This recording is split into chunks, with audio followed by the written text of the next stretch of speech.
जय हिंद, जय Bharat.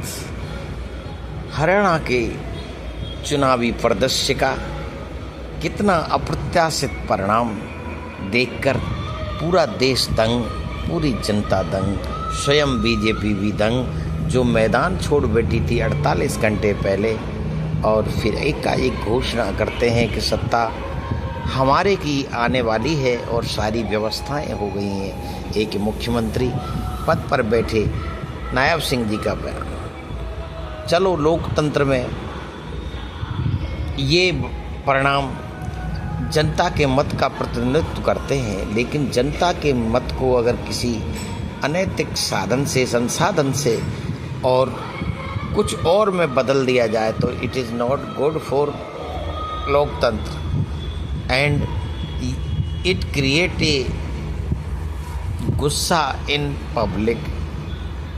Reality it was happened in Haryana now. अगर देखा जाए तो जनता का मत बिल्कुल ही बीजेपी के खिलाफ था। गांवों में लोगों को घुसने नहीं दिया जा रहा था, इनके कैंडिडेट को जाने नहीं दिया जा रहा था। माननीय प्रधानमंत्री की सभाएं की कुर्सियां खाली के सीन आप सब ने देखे होंगे। यकायक 48 घंटे पहले प्रधानमंत्री का मैदान छोड़ जाना, और जो आदमी एक नगर पालिका के मेंबर की चुनाव में भी आने को लालायत रहते हो, ऐसा प्रधानमंत्री घर जाके बैठ जाता है और दिल्ली में बैठ के क्या खेल करता है। नायब सिंह एकाएक बयान देते हैं कि सारी व्यवस्था हो गई है, हम ही सरकार बनाएंगे। और फिर सुबह जब एक साथ मतगणना शुरू होती है, 70 से अधिक सीटों पर कांग्रेस की बम्पर आगे की ओर चलती है, और 1.5-2 घंटे में ही परिदृश्य बदलता है।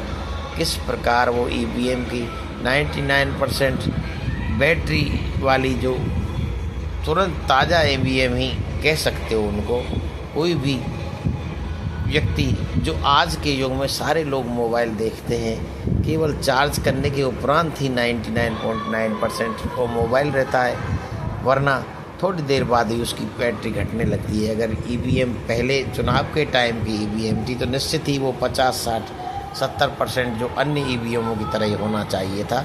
और ईवीएमों की ये कहानी बहुत पुरानी है। और इस तरह की अगर ये ईवीएम का जो द्वारा चुनाव होना इतना ही सही था, तो क्यों नहीं विदेशों में भी इसको अपनाया जाता। जो विश्व के सर्वश्रेष्ठ टेक्नोलॉजी धारक जिनके यहाँ सर्वर लगे हैं, अमेरिका, जापान, जर्मनी, सारे लोगों के यहाँ बैलेट से चुनाव हुआ करते हैं, लेकिन भारत में ईवीएम को लाकर हम क्या सिद्ध कर रहे हैं।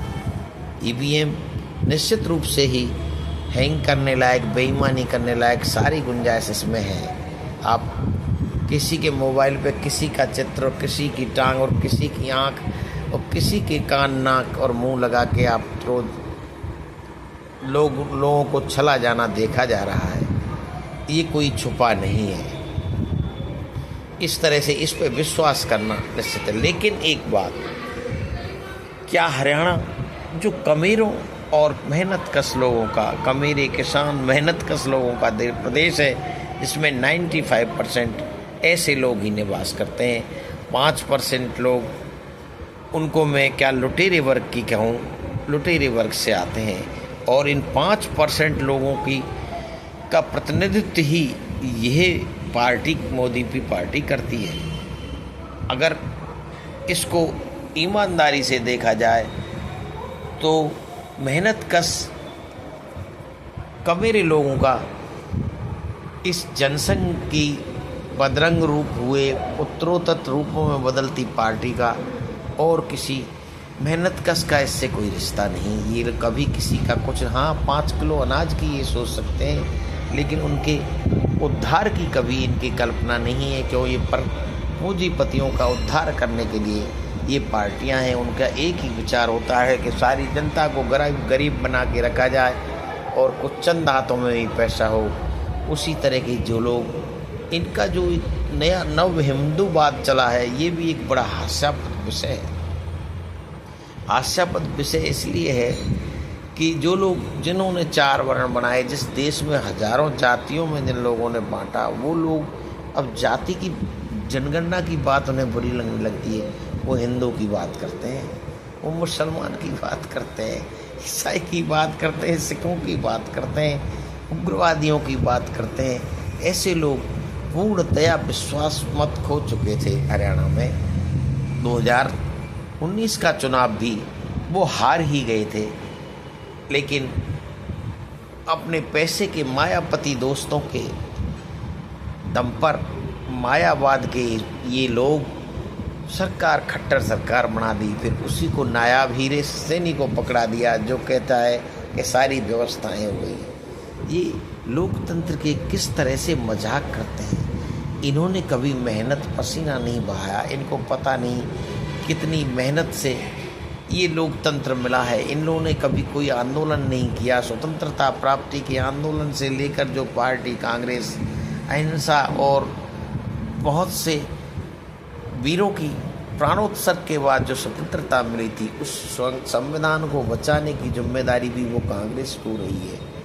पब्लिक ने उसका बहुत बखूबी साथ दिया। पब्लिक इस नए षड्यंत्र का क्या करे। राजनीति रोज षड्यंत्रों का एक घर होती है, और षड्यंत्र करते करते राजनीति यहाँ तक चली जाएगी, ये बड़ा ही चिंतनीय प्रश्न है। क्या कमेरे और लुटेरे वर्ग के बीच में अगर संघर्ष होता है तो लुटेरे कैसे बच पाएंगे, ये चिंता का विषय है। क्रांति हमेशा जब ही होती है जब मनुष्य न्याय के सारे रास्ते बंद कर दिए जाते हैं।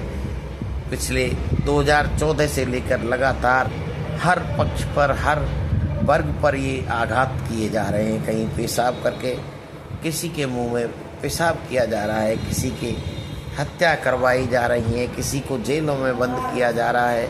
ईडी और किस तरह से तंग करते ये लोग क्या चाहते हैं। क्या इस देश में गृह युद्ध की एक नई शुरुआत होने की आशंका बनती है। अगर हरियाणा के लोग बिगड़ गए, अगर उनको लगा कि हमारे मतों के साथ इस पार्टी ने खिलवाड़ किया है, तो निस्संदेह क्रांति हो सकती है। और क्रांति के जिम्मेदार यही बड़बोले और जाने वाले प्रधानमंत्री ही होंगे। इन्हें पूरे देश के को एक आग में झोंकने का काम कर रहे हैं। अरे तुम लोगों ने ही तो इस देश की जनता को बांटा। आप कैसे कह सकते हो ये मुसलमान सब कुछ ये तुम्हारी ही तो देन है।